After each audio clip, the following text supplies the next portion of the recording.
Dipset, serious business, we ain't playing. If we pull them out, don't ever think we ain't spraying. She said, hell red, why you ride so clean? And how much you spent on them goddamn jeans? Asking me these stupid questions. I had to slap the hoe and told her, baby, look at me. I'm a walking fashion show and I done copped it, chopped it, I done flipped it, whipped it. Yeah, went up in the booth and told these dudes how. Salut à tous, comment allez-vous? La forme, nickel? Bah écoutez, moi ça va pas mal. Sortie d'entraînement, tout poisseux, et ben je vous fais une revue quand même. On va se faire une petite revue de matos. On va aller voir un RDTA, un énième RDTA, parce qu'on en mange à toutes les sauces en ce moment. Tout le monde y va de son RDTA, voire même d'un bon tank qui a fonctionné, les marques le font en RDTA. Bref, RDTA matin, midi et soir au petit-déj. C'est un peu saoulant, mais c'est des RDTA. Il y en a qui aiment ça. Personnellement, c'est pas vraiment, mais alors même pas du tout ma cam. Aujourd'hui, on va aller chez Hawk Vape. On va aller voir donc la déclinaison du Merlin en RDTA.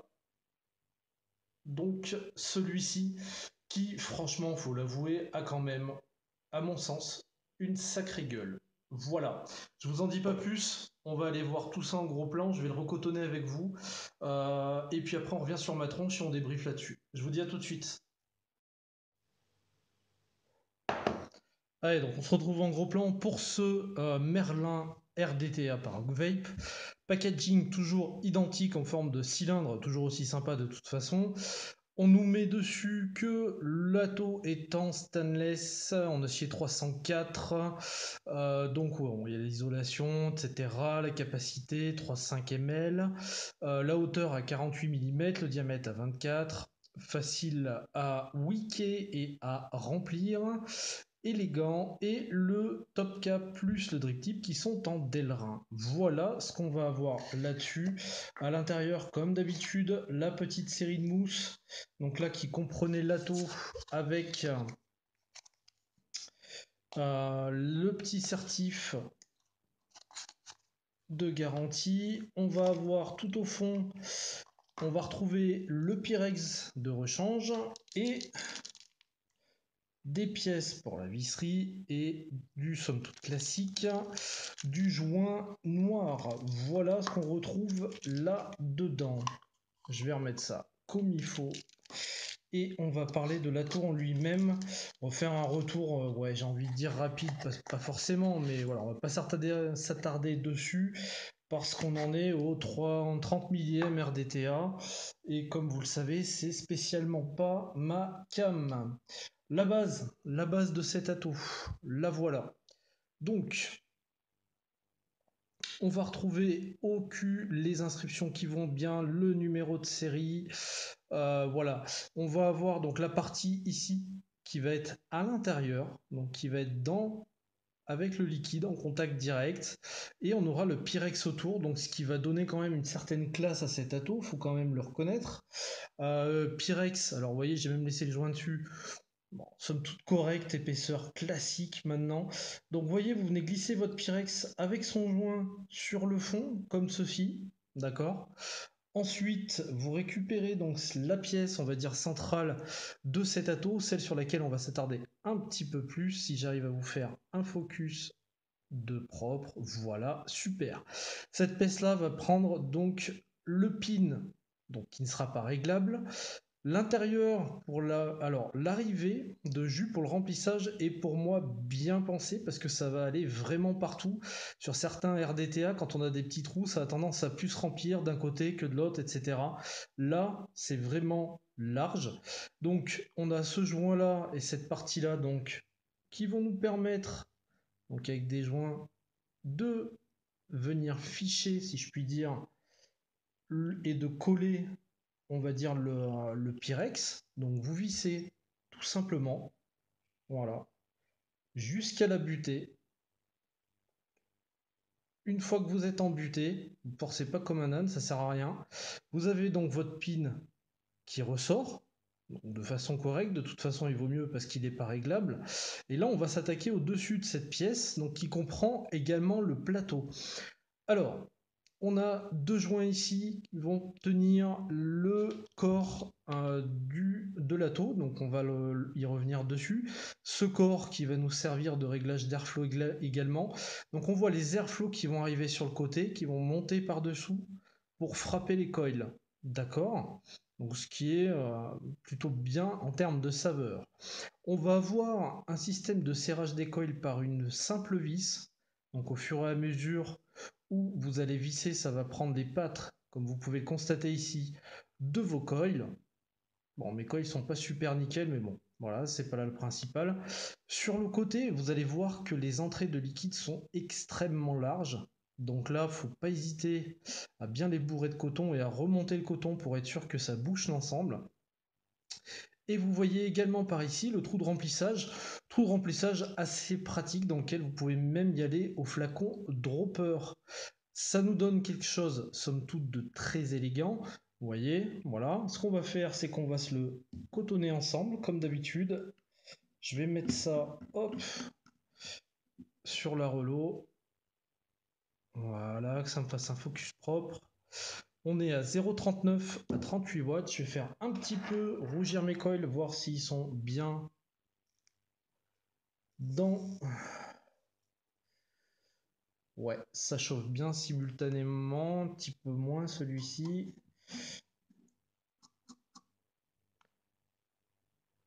Voilà, ça prend. Ok. Ouais, ça m'a l'air plutôt correct. Voilà. Donc, on va se recotonner. Donc, vous voyez, hein, on a quand même ici là, des arrivées de juice, mais c'est... en tout cas, là où on compte, là où on va cotonner, il faut savoir que vous voyez, dessous encore, hein, il y a encore de la place. Donc, il y a vraiment de quoi faire. Bon, on recontonne ça rapidement. Tac.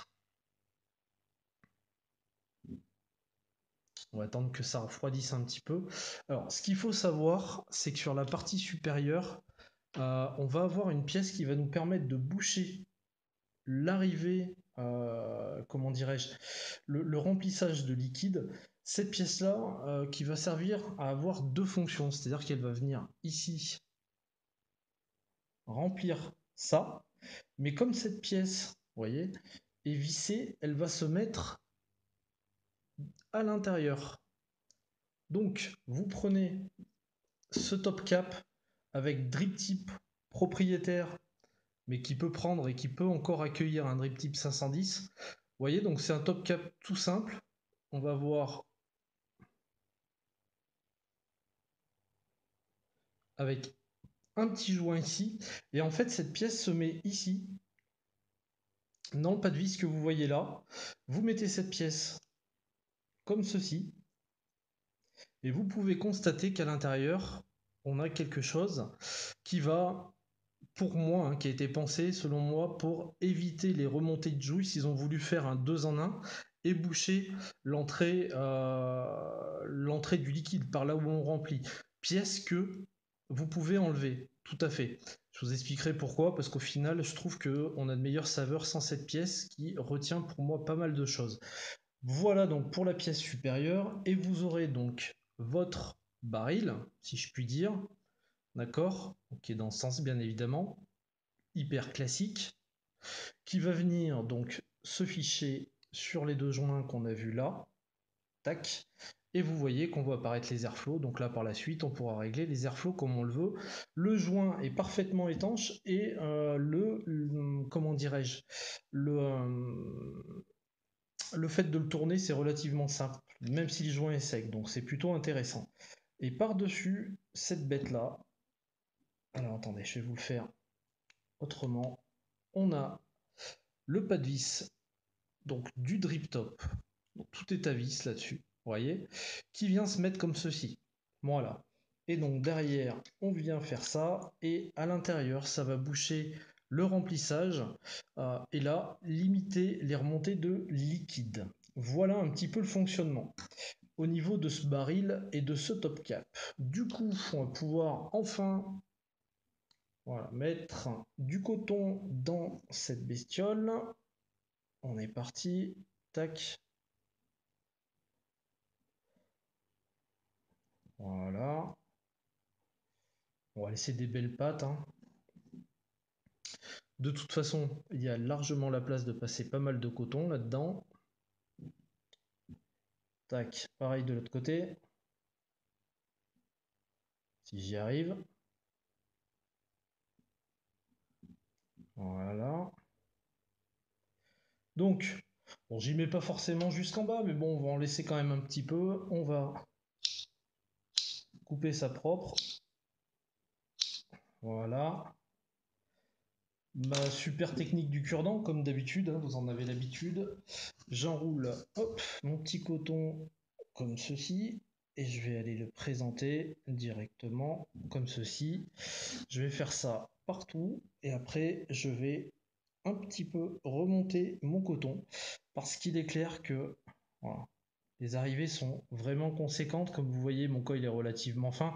Alors bien évidemment, si vous avez un diamètre de coil plus élevé que le mien, bah, vous aurez moins de difficultés à boucher l'endroit où on va, où le coton va être imbibé, où les mèches de coton vont descendre. Forcément, moi après je suis pas un adepte du gros coil, même si, tiens d'ailleurs Gaius m'en a envoyé deux en test et je le remercie d'ailleurs pour ça. Ils sont pas mal, c'est pas franchement ma cam, mais alors pas franchement du tout. J'aime bien quand c'est petit. Ouais, j'aime pas trop en fait les vapes bourrines, c'est-à-dire ça a évolué ma vape, je suis passé sur du Clapton, je suis passé à 30, ouais, 31, 32 watts, mais j'arrive pas, en tout cas je prends pas de plaisir, toujours pas en tout cas, après il y aura peut-être un Atto ou une série de coils ou quoi, quelque chose comme ça qui peuvent aussi me faire changer d'avis, hein, je dis pas, ça évolue tout le temps de toute façon, mais bon, c'est vrai que je trouve pas mon compte dans des gros machins, donc du coup, vous voyez, je fais des cols qui sont quand même relativement petits. Comme vous le constatez, je remonte bien mon coton. De toute façon, si ça va pas jusqu'en bas, c'est pas non plus la fin du monde. Ça viendra imbiber quoi qu'il arrive, hein, comme sur tous les RDTA. De toute façon, maintenant, on voit tout le temps ça. Donc là, tac, voilà. Et voilà, vous voyez à peu près ce que ça donne. C'est pas trop moche. On va remplir de juice. On va mettre un petit concentré que j'ai fait avec Lolo, qui est sorti chez Dayenvap d'ailleurs. Le Flowdunk, une céréale guimauve. Hop, qui est en cours de steep et en cours de test, non, parce que j'ai déjà vu avec Lolo, c'est validé, archi validé, revalidé. Donc, vous voyez que le remplissage est vraiment aisé. Ça, c'est particulièrement agréable parce que on va avoir un liquide qui va, hop, je vais pas en mettre trop ici, se diffuser vraiment partout. Et ça, c'est juste génial. Euh, J'aime bien ce système-là. J'aime bien le système d'airflow. J'aime bien ce côté petite pièce qui vient boucher et qui vient également éviter les remontées de liquide, même si, selon moi, enfin en tout cas à mon humble avis, elle, elle peut gâcher certaines choses, mais ça on va y voir en plus grand sur le débrief. Donc là, voilà, on a l'air pas mal. Donc, on va remettre notre baril. Ah non, attendez, je vais visser d'abord. Ça évitera de faire des drames. Donc, on visse notre baril sur le top cap. Bon, un drip tip, somme toute classique, mais qui est vraiment pas désagréable en bouche. Après, voilà, c'est drip tip propriétaire, donc faut faire avec, que l'on aime ou qu'on n'aime pas, de toute façon. Voilà, un petit réglage de l'airflow, et vous voyez que votre atto, il est monté comme ça. Tout simplement, on va se faire un petit puff avec.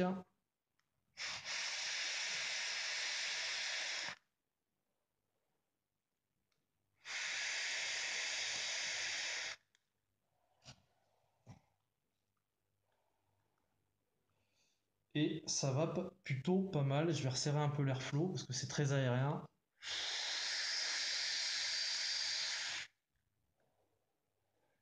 Voilà, et il y a moyen de se faire plaisir.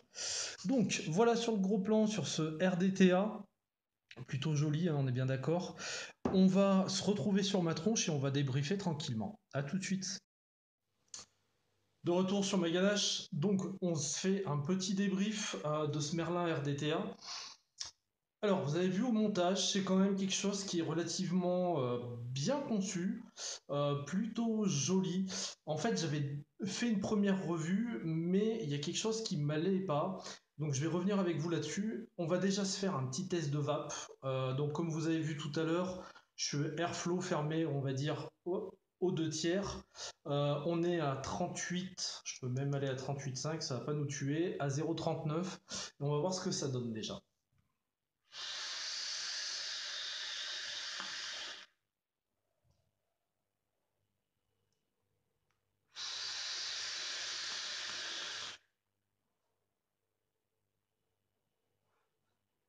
Donc vous voyez qu'il y a un volume de vapeur conséquent, même en ayant fermé les airflows, je vais les mettre à moitié maintenant. On voit quand même que ça envoie. Premier petit reproche que je peux lui faire, c'est que dès que c'est serré, les airflows, ça fait pardon, un boucan pas possible. Vous l'entendez vous-même, ça sifflote dans tous les sens, donc c'est pas hyper discret, bien évidemment.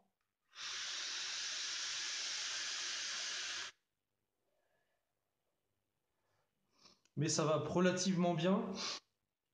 Le drip tip tombe bien en bouche. Moi, franchement, ce drip tip, il me gêne pas. Il est propriétaire, mais il me gêne pas. Après, on peut toujours mettre un 510 dessus, mais bon, voilà.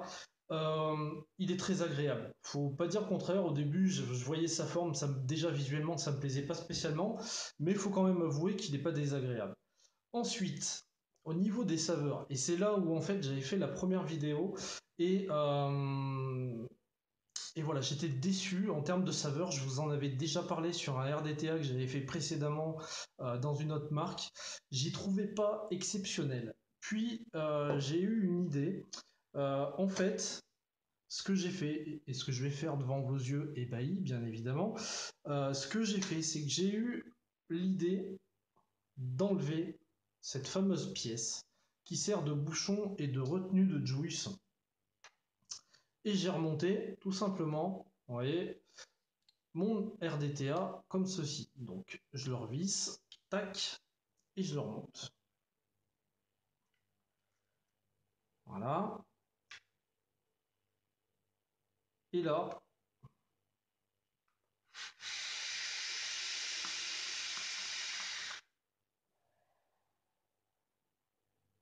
c'est tout bête, c'est tout con, mais j'avais déjà eu ce ressenti au niveau du Gobelin Mini V3, comme quoi ces espèces de systèmes qui se mettaient au-dessus de la cuve, au-dessus de la chambre, en fait, qui était la suite logique de la chambre d'atomisation, euh, avait pour moi en tout cas, alors après c'est peut-être parce que je suis trop exigeant, mais avait une influence sur les saveurs, c'est-à-dire qu'en fait, vous le savez, j'apprécie vraiment pas la vape forte, mais la vape bien saturée de juice, même quand il y a un petit peu trop de liquide qui arrive au niveau du coil, c'est pas quelque chose qui me gêne, c'est quelque chose que j'apprécie en fait tout particulièrement. Et ce ressenti-là, je l'avais pas sur Stato, à cause de cette pièce-là, ça me donnait une sensation de sécher un petit peu cette saturation, et du coup d'avoir moins de saveur. Et je dois reconnaître que cette pièce-là, alors après, elle est pas bouchée, ça reste un RDTA, on est bien d'accord que si vous le renversez dans tous les sens, vous avez vu la place qu'il y a pour faire passer le coton. Si ça a envie de pisser, ça pissera quoi qu'il arrive. Donc je me suis dit, quitte à avoir un atto que je tiens bien debout, que je tiens bien correctement, je vais virer cette pièce-là et je vais vaper dessus comme ça et on va voir ce que ça donne. Et au final, effectivement, en tout cas à mon ressenti, j'ai des saveurs qui sont au-dessus, tout simplement.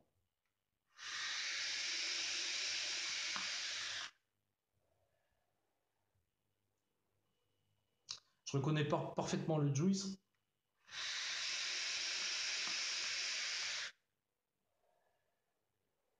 Voilà. Et pour moi, j'ai cette sensation de saturation, cette sensation de voluptuité, je sais plus, enfin bon bref, de vape voluptueuse qui vient bien tapisser tout le palais quand elle passe. Et c'est vraiment excellent. Ouais, excusez-moi, j'ai écorché le mot, mais bon, il est quand même 2 heures du mat.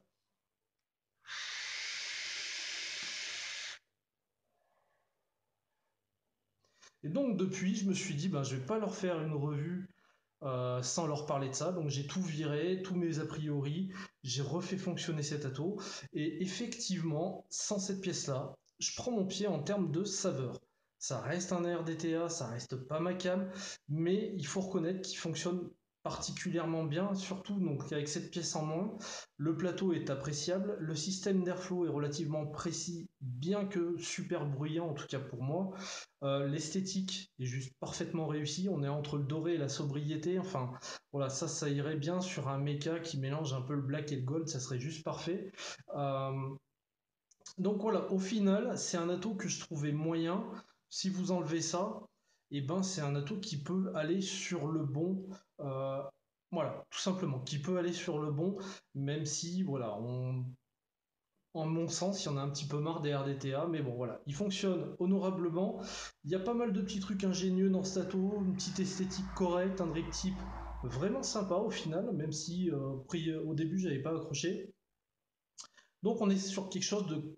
On est sur un bon NATO. Si vous aimez bien les RDTA qui sont pas à 100 boules, c'est un bon RDTA. Voilà ce que j'ai à vous dire sur ce Merlin RDTA de chez Oakvale.